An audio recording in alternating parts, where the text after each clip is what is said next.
الله ربي والإسلام ديني ومحمدا رسول الله ويقيني. Jadi Ustadz masih ingat yang mukul Ustadz pakai batang sapu? Ingat. Ustadz dendam? Enggak. Ingat aja. Terus? Ya kalau dia ngundang ceramah saya nggak mau datang. Assalamualaikum. Waalaikumsalam. Betul ini Ustaz Abdul Somad? Betul, tak salah lagi. Kita satu pondok dulu. Ya, ya. Abang di Kismu Taklim dulu. Ya, betul, ingat. Pernah mukul pakai sapu. Ya. Bisa datang ke pesantren kami. Aduh, lagi penuh jadwal, Bang. Kaifa halukum? How are you tonight? Apa kabar semuanya?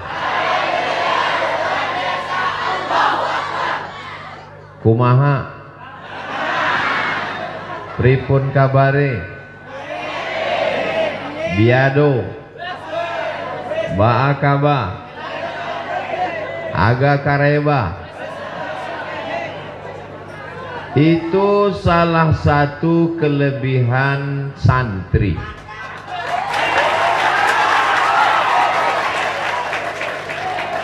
Diajak bahasa Arab, oke, karena setiap hari baca kitab kuning. Bahasa Inggris, oke. Mau pakai bahasa daerah, bisa. Bahasa Indonesia, memang dia paling cinta NKRI. Memangnya kalau tidak jadi santri, kalau tidak tinggal di pesantren, nggak bisa bahasa. Bagaimana mungkin kita bisa bahasa orang lain kalau kita cuman sekolah dari jam 8 masuk, pulang jam 1, cabutnya 3 jam. Bertemannya hanya sekitar lingkungan dekat rumahnya saja. Tapi kalau tinggal di pesantren, mondoknya 6 tahun, 7 tahun, pulangnya cuman liburan semester, bahkan mungkin hanya Idul Fitri saja, bahkan mungkin gak pulang-pulang karena orang tuanya sudah meninggal dunia, maka pergaulannya adalah dari Sabang sampai Merauke. Bukan dari Sabang sampai Merauke, Sabang sampai Maroko. Sabang ujung pulau di Aceh, Merauke ujung negeri kita di Papua. Tapi ada yang lebih jauh lagi, dari Merauke ke Maroko, karena tanpa ada batasan. Itu kelebihan yang pertama santri. Pede nggak jadi santri? Bangga nggak jadi santri? Kalau ada yang tidak bangga jadi santri ketika kenalan sama orang, kamu sekolah di mana? Saya dari SMP. Kamu di mana? Saya SMA. Kamu di mana? Saya nggak sekolah. Kamu di mana? Saya di pesantren. Ini orang mestinya sudah lama mati. Buat-buat macet aja dia. Pede, percaya diri. Kenapa? Karena kita punya kenalan yang begitu luas. Dari mulai rambut yang lurus sampai keriting, dari yang hitam sampai yang putih, yang tinggi sampai yang pendek, semuanya sama. Dan di pesantren lah kita kenal pribadi orang macam-macam. Saya sekarang kalau tausiah pergi ke Aceh, ketemu dengan teman saya. Pergi ke Medan, jumpa dengan sahabat saya. Pergi ke Surabaya, Jawa Timur, sahabat dan teman akrab saya. Pergi ke Madura, senior dan junior saya.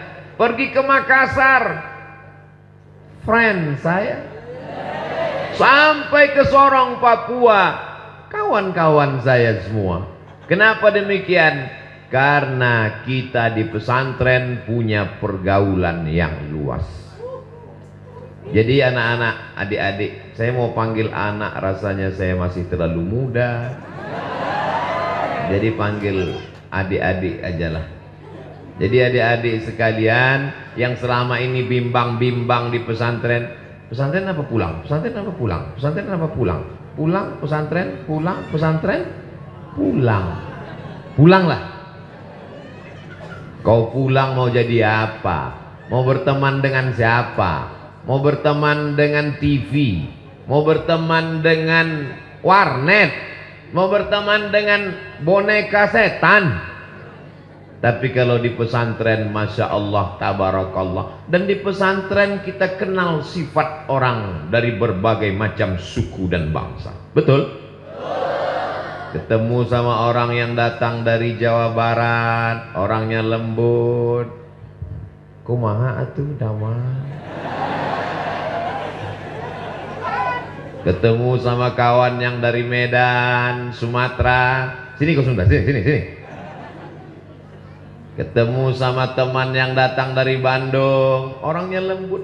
Kadang kita karena pakai sepatu tapaknya terlalu tebal, semakin tebal tapak sepatumu, semakin tak terasa bahwa kau sudah menginjak kaki orang lain.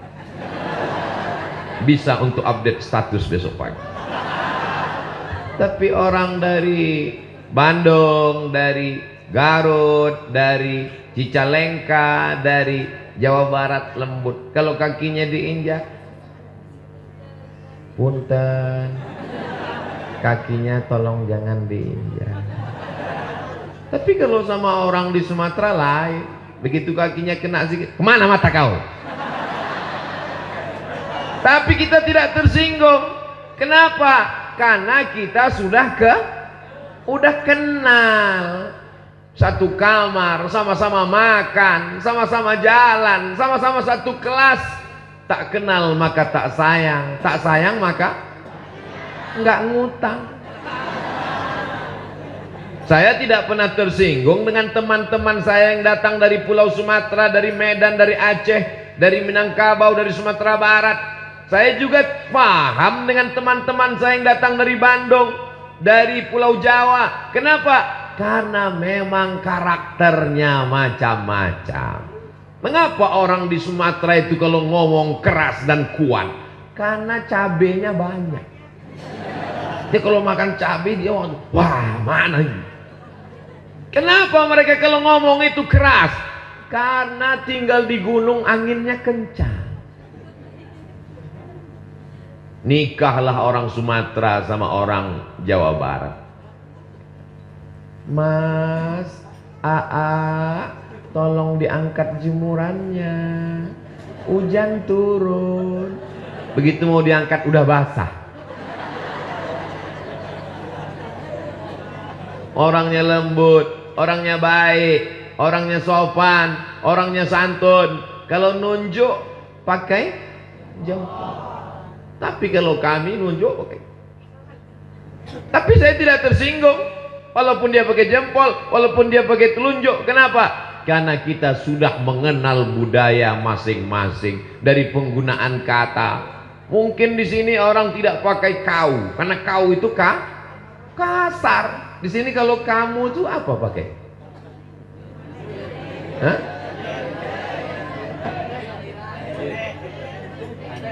Anjen, lembut, baik. Tapi kalau saya dikatakan orang, dari mana kau Somad? Saya tidak tersinggung. Kenapa? Karena sudah mengenal karakter sifat masing-masing. Satu kamar. Loh, memangnya Ustadz satu kamar dulu dengan mereka? Ya. Berapa orang Ustadz waktu itu satu kamar? Cuman berdua, 20. Kayak ikan sarden di susu. Tapi dengan tidur bersama itu menjadi akrab. Kita tahu bunyi. Jangankan wajahnya, jangankan pakaiannya, dari bunyi ngoroknya kita kenal.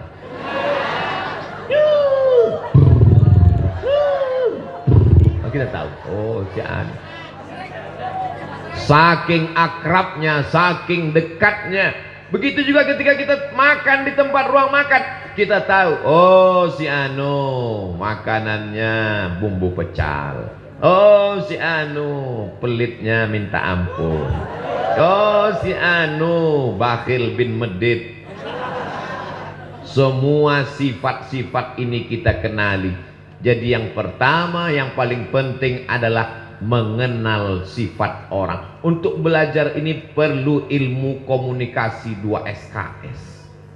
Sekarang banyak orang pintar, banyak orang cerdas, banyak orang IP-nya 4, banyak orang IQ-nya tinggi, tapi komunikasinya jelek, tidak bisa merasakan perasaan orang lain.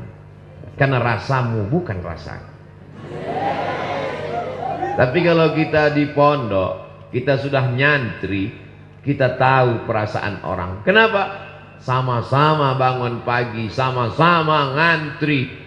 Bangun di Sumatera subuhnya jam 5, bangunnya jam 4. Jam 4 semua bangun, semuanya sholat tahajud bersama. Banyak yang ketika sujud itu, sujud pertama sekaligus sujud terakhir. Allahu Akbar. Jadi kalau sudah ketemu lama langsung tersenyum. Si anu yang tukang molor dulu. Kenal ini penting. Itulah mengapa yang pertama kali adalah khalaqnakum min dzakarin wa unsa wa ja'alnakum syu'uban wa qabaila lita'arafu, untuk saling kenal mengenal sifat dan karakter masing-masing. Kalau Ustadz Abdul Somad ngomong melengking, ada yang tersinggung? Tidak, karena mereka sudah tahu itu memang gaya Ustadz Abdul Somad. Kalau Ustadz Abdul Somad ngomongnya seperti teriak ngamuk, apa ada yang ngomong di belakang? Belum makan, mungkin belum makan. Enggak. Kenapa? Karena mereka sudah tahu. Kalau Ustadz Abdul Somad ngomong mengatakan teriak, menggelegar suaranya, ini jangan-jangan karena enggak dikasih teh manis. Semua tahu Abdul Somad tidak menyindir. Kenapa? Karena semua kenal Abdul Somad tidak pernah minum manis kalau sedang ceramah. Tapi bagi orang yang baru ikut pengajian sekali-sekali, dia langsung curiga, dia langsung suudzon. Ini Abdul Somad radikal, ngomongnya keras. Ini bukan keras, mikrofonnya bagus. Ini bukan keras, sound sistemnya mantap, langsung masuk ke telinga, merasuk ke lubuk hati yang paling dalam. Inilah pentingnya kita menjadi santri. Jadi anak-anak, saya terus mau nyebut anak, mentang-mentang anaknya baru akikah nyebut anak terus. Adik-adikku sekalian, sebenarnya kita ini sebaya. Betul? Kok betul? Cuman bedanya saya duluan lahir. Saya lahir 1977. Sebaya bapak kalian. Berarti umur sekarang 2022. Berarti sudah 45. Saya ini udah 45 tahun. Walaupun saya bolak-balik meyakinkan orang, saya ini udah 45, dia tetap juga ngotot. Masih 25 katanya.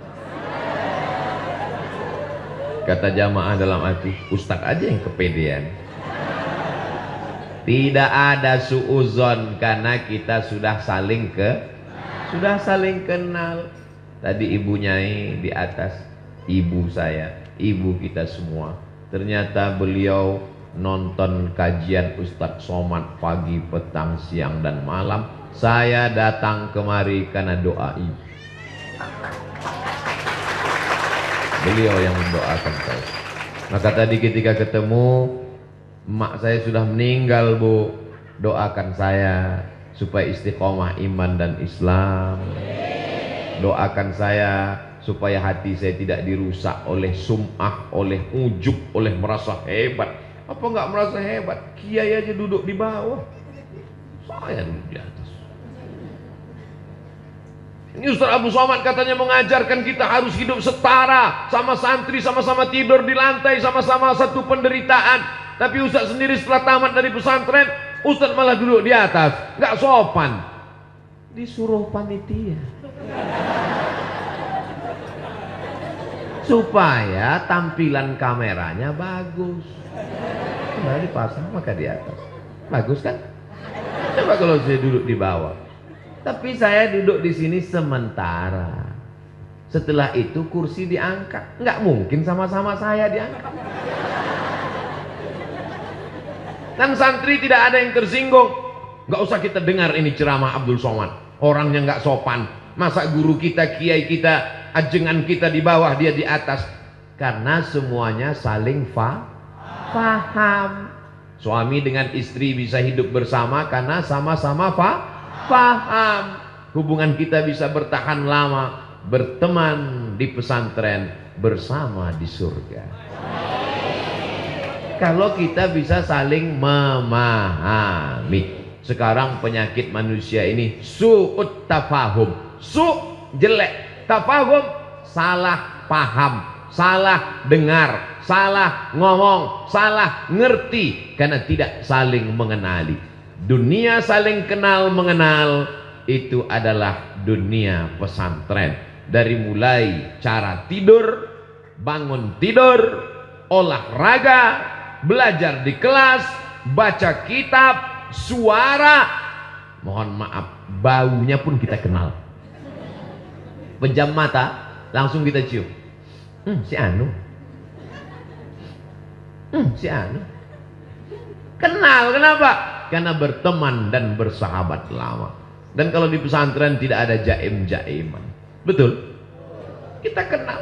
Maka saya kalau ketemu dengan teman saya di pesantren, Mat, kata dia nggak pakai Ustadz lagi. Tapi begitu ada orang lain, Al-Mukarram Ustadz Abdul Somad. Semuanya adalah sahabat dan kawan. Dan hari ini saya tidak sedang merasa sebagai orang yang diundang dari luar pesantren, karena kita sama-sama santri. Kita sama-sama santri. Sampai hari kiamat kita adalah santri. Santri adalah orang yang senantiasa ingin dirinya mendapatkan ilmu pengetahuan. Masya Allah, tabarakallah. Saya selama ceramah belum pernah minum air manis, tapi ini tetap di shoot, digambar biar supaya kelihatan bahwa Ustadz Somad air minumnya banyak. Sampai di depan. Ini nanti akan di-upload di channel Ustadz Abdul Somad Official. Jangan lupa subscribe, like, share, and comment. Orang pasti sulit. Ustadz Abdul Somad, gimana kami bisa ingat bahwa itu ceramahnya di pondok kami? Ustadz di mana-mana ceramah pecinya hitam terus. Ustadz di mana-mana ceramahnya bajunya putih terus, gayanya gitu-gitu terus. Mudah aja. Ketika ada airnya 4, itu berarti di pesantren kita. Masya Allah, tabarakallah. Jadi poin yang pertama, bahwa anak pesantren punya ilmu komunikasi dengan berbagai macam suku, bangsa, dengan berbagai macam bahasa. Adapun di pesantren, bahasa yang dipakai Masya Allah, tabarakallah. Fi hadhil munasabati sa'idati yasurruni an akuna ma'akum, asa yakuna hadzal liqa' liqa'an tayyiban mubarakan fih. Al-asatidh al-afadil, al-ulama al-ajilla, al-talabah al-a'izza, wa ana bainakum, baina amalatil Qur'an, bainal qurra wal huffaz, kama qala an-nabi sallallahu alaihi wasallam, khairukum man ta'allamal Qur'ana wa 'allamahu. Ladies and gentlemen, kepala beku di stempel semen. In this opportunity, I want talking about Islam and the future. Pada kesempatan ini saya ingin berbicara tentang Islam dan masa depan. Bahasa Arab, oke. Bahasa Inggris bisa. Bahasa isyarat, apa lagi? Jadi tidak ada istilah anak pesantren tidak bisa berkomunikasi, anak pesantren gagap, anak pesantren gak bisa ngomong. Saya ngelihat dengan kepala saya sendiri, dengan kepala pula, dengan mata kepala saya sendiri, anak semester 6 KKN dibawa ke masjid, membawa sebagai pembawa acara. Malam ini Ustadz Somad pembawa acaranya adalah mahasiswa semester 6 yang KKN. Saya nggak sampai hati ngelihat dia megang mikrofon menggeletar. Assalamualaikum warahmatullahi wabarakatuh. Karena tidak terbiasa. Di pesantren biasa ngomong. Kenapa? Ada muhadarah yang kelas 1 dididik oleh kakak-kakak, yang kelas 5 jadi mudabbir, yang ke kelas 6 mengajar. Kita sudah terbiasa menghadapi orang banyak. Makanya ketika saya tes dosen, Abdul Somad, ya Pak, nanti tes dosen itu ada tes ngomong di depan orang banyak. Apa kamu berani ngomong depan orang banyak? Dalam hati saya, khutbah Jumat aja bisa.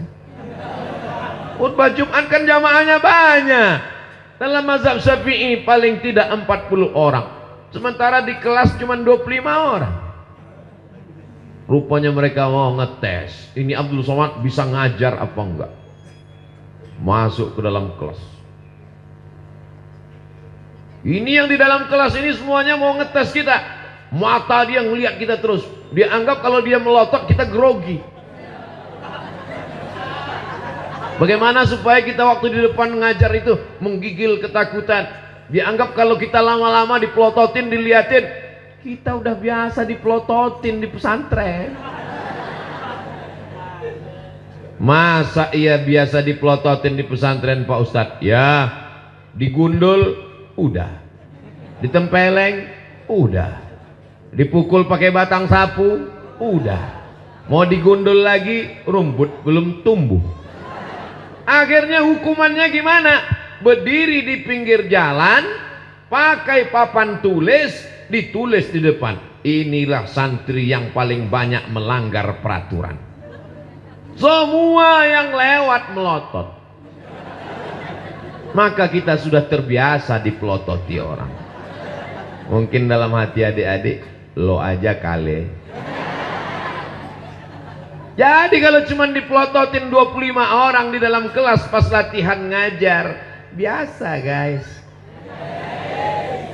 Jadi waktu saya pertama latihan ngajar ujian dosen, mereka di dalam kelas itu mempelototin saya biar supaya saya grogi nggak bisa nulis, biar supaya saya grogi nggak bisa ngomong. Dan yang ada memperhatikan melotot itu ada yang cewek. Dia giniin terus. Saya lihat sekali dia gini. Saya lihat sekali, dia gini juga. Saya lagi gini, dia gini. Saya giniin. Langsung lihat ini. Kita udah terbiasa menghadapi mata manusia ini. Inilah yang tidak dimiliki, skill-skill kemampuan yang tidak tertulis di buku. Dan kita di pesantren sudah berhadapan dengan itu. Betul?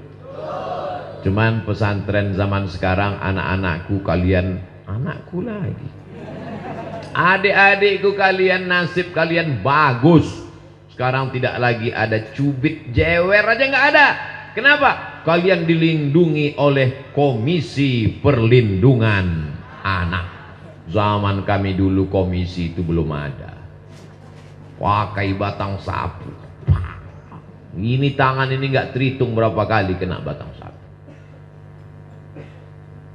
Jadi Ustadz masih ingat yang mukul Ustadz pakai batang sapu? Ingat. Ustadz dendam? Enggak. Ingat aja. Terus? Ya kalau dia ngundang ceramah saya nggak mau datang. Assalamualaikum. Waalaikumsalam. Betul ini Ustadz Abdul Somad? Betul, tak salah lagi. Kita satu pondok dulu. Ya, ya. Abang di Kismu Taklim dulu. Ya betul, ingat. Pernah mukul pakai sapu. Ya. Bisa datang ke pesantren kami. Aduh, lagi penuh jadwal, Bang.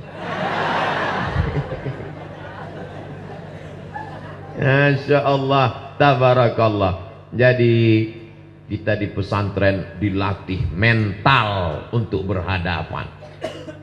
Ngantuk dikit aja. Ini dulu, sekarang udah enak pesantren. Dulu bangun subuh mata tengkuk mesti berdiri.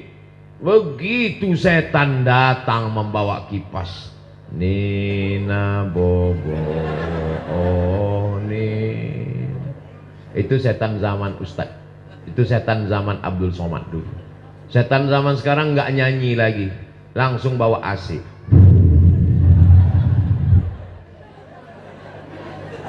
Begitu rasanya duduk di atas kelopak mata ini setan rame-rame duduk di sini.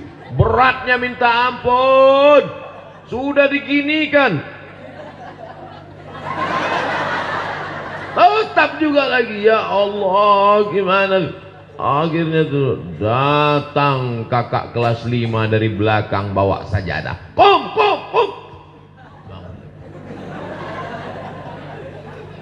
Kita sudah terbiasa menghadapi suara teriak-teriak, sudah biasa ketemu dengan kakak kelas 5, kelas 6, mudabir, pengurus organisasi, sudah terbiasa. Tapi kalau orang hanya sekedar di rumah, penyakit yang paling mengerikan bukan demam, bukan Omikron. Penyakit yang paling mengerikan adalah anak laki-laki tidak pandai mengikat tali sepatunya sendiri. Penyakit apa namanya ini? Baru ngelihat sepatu sudah diikat. Baru ngelihat air minum sudah diangkatkan untuk diminumkan. Baru mukul-mukul perut sudah dimasakkan, disuapkan nasi.